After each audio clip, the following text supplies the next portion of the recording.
Well, it's official. Zack Snyder's Rebel Moon project is officially a disappointment. Both movies have received negative reception, and it's gonna go down on the forgotten list of Netflix projects.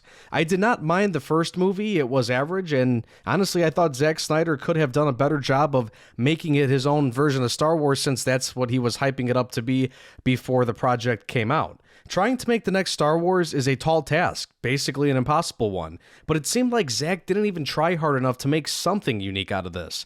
I enjoyed the first movie for the most part. It wasn't anything special, but I was interested enough in seeing part 2. Part 1 was basically a setup for part 2, specifically the big battle on Velt. However, I had no clue that the second part would literally just be about 3 things and 3 things only, providing more flashbacks for the overall plot and for the backgrounds of all the main characters. Then there's the preparation for the battle on both sides, and then the last 80% of the movie is spent on the battle itself. You'd think creating a brand new universe like Star Wars would mean weird and creative things, maybe aliens and creatures, other weird magical powers and weapons.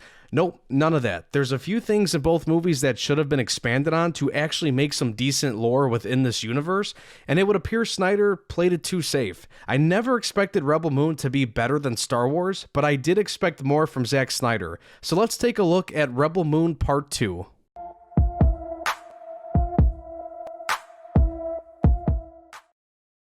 Zack Snyder promised us a new Star Wars. He failed to deliver that. The one thing he did deliver on was all of the action that was set up from the first movie.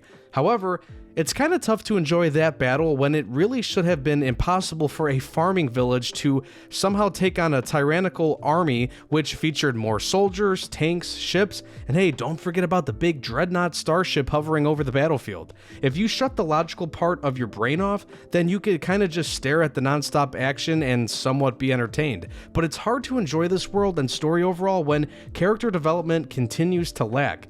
You don't feel a strong emotional connection to these characters, and a lot of this is due to the fact that all you see from these characters, besides them fighting in the battle, is their backstories and flashbacks from the past. There's no growth on a journey right now. I'm totally fine with flashbacks as a way of establishing pre-existing lore because it helps set up where you are in the present time. But our group of heroes didn't go on any sort of journey. Like I said, it just was like they met together and said, okay, we're going to form a D&D group and just go straight in the battle. It's frustrating to see how Snyder just didn't seem to invest much in these characters. And look, I know we are supposed to shut our brains off when watching sci-fi movies. You know, there's a lot of stuff that isn't supposed to be realistic, but it's hard to ignore the lack of logic in this movie. So the movie starts with Cora and her new friends returning to Velt, and after learning that Admiral Noble is actually still alive, they prepare defenses and train the villagers in order to fight Noble's forces when they return. The movie sims through 5 days. The first 3 days shows the heroes helping the villagers harvest their grain, and then the last 2 days are spent training them to fight. It's just tough to even fake believe that this village can stand a chance against the Motherland's army. I find it a little odd that Rebel Moon's sci-fi universe is centered around a farming village that gives off vibes of a village from the Middle Ages or like the Vikings with their longhouses, and I could interpret Velt as Earth basically the way it looks. In other sci-fi franchises like Star Wars and Star Trek, you have cool spaceships and space stations, you have exotic creatures, different species of people, exotic planets, and maybe some robots or super tech stuff. Rebel Moon's scope is extremely limited for some reason, I don't know why. Now let's take a look at Noble for a moment. He almost died, but the Imperium soldiers brought him to these healing chambers and hooked him up to tubes that had different colors of fluid in them. It appeared that they not only healed him, minus a few scars, but he appeared to be stronger. He was able to withstand a lot during the battle later on in the film. But this is another missed opportunity. Why can't they explore the lore behind this healing method or what was in those tubes? And who are those people dressed up looking like religious cultists? That's what I called them in my head while watching because they too aren't explored or explained in any sort of way. But thanks to Reddit, apparently Snyder calls them scribes because they are from some kind of religious order. Again, why not dabble in exploring that stuff? Teach us about some of this stuff. Expand the lore. Like, how important are these people? Why are they working with the Imperium? Do they have magical powers? I don't know. They just threw in all sorts of interesting things in both movies, but they didn't bother elaborating on almost any of it. I found an article on Netflix's website that explains things from the plot that, of course, aren't elaborated in the actual films. Like the flashback that plays when Cora tells Gunnar that she's the one that killed the princess when her adoptive father, Belisarius, assassinated the royal family. Belisarius and the senators apparently wanted to take over the Imperium so they could keep expanding.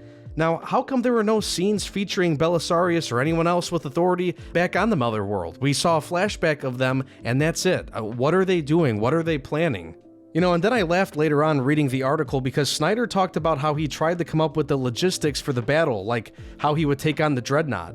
And I'll give him credit on two things: the villagers harvesting the wheat and then using it as protection from the ship, basically to keep them from bombing them, was smart. It made them have to come on land and face them face to face.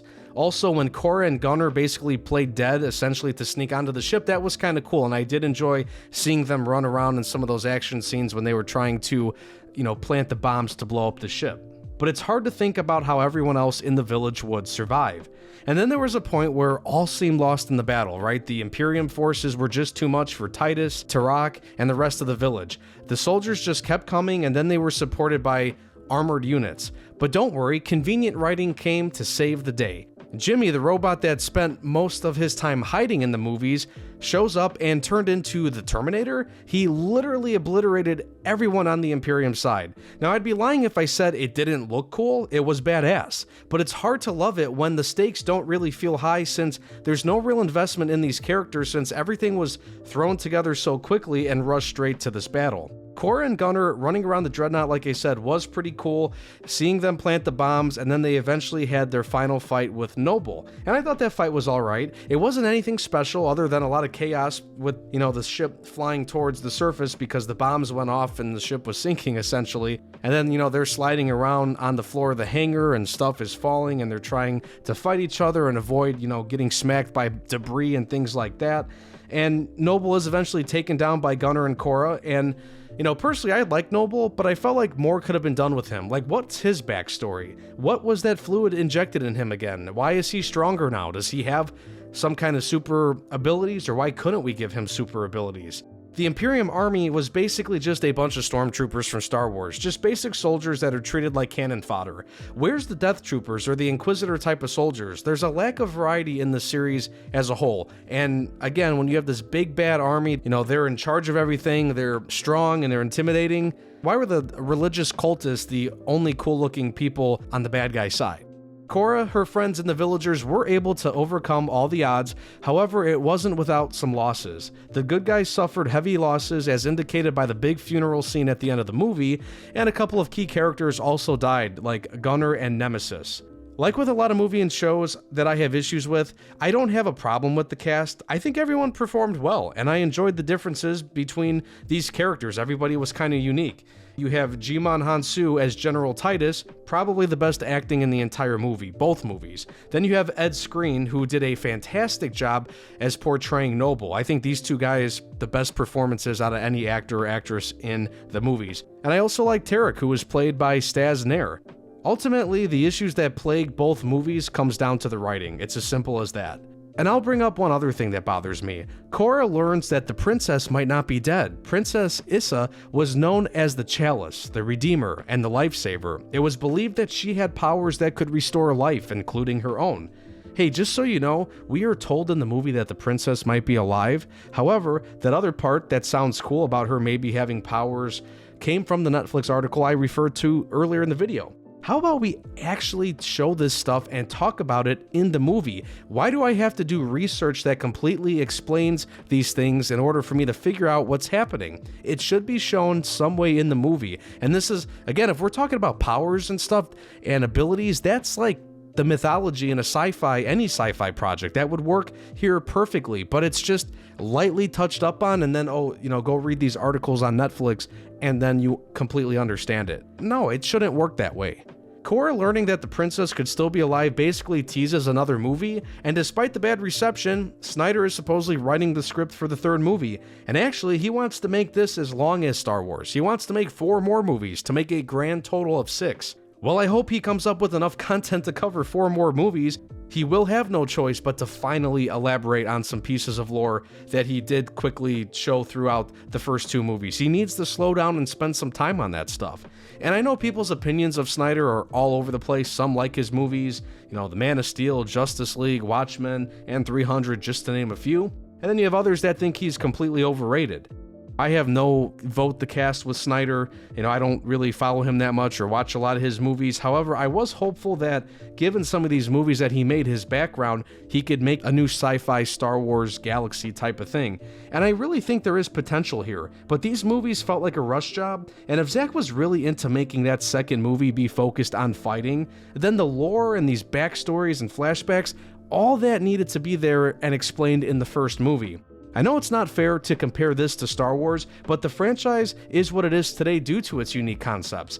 Lightsabers, the Force, the Death Star, and a variety of other planets and settings and other lore content that makes Star Wars what it is today and why it's different from Star Trek and any other sci-fi space thriller out there. Rebel Moon Part 2 doesn't feel like it's set in a galaxy. It feels like it's just set on the planet Veld, since we are there literally the entire time in the second movie. Plus, like I said earlier too, it kind of just feels like Earth, right? I mean, it just looks like farmland in an area that we have in a million other places on Earth.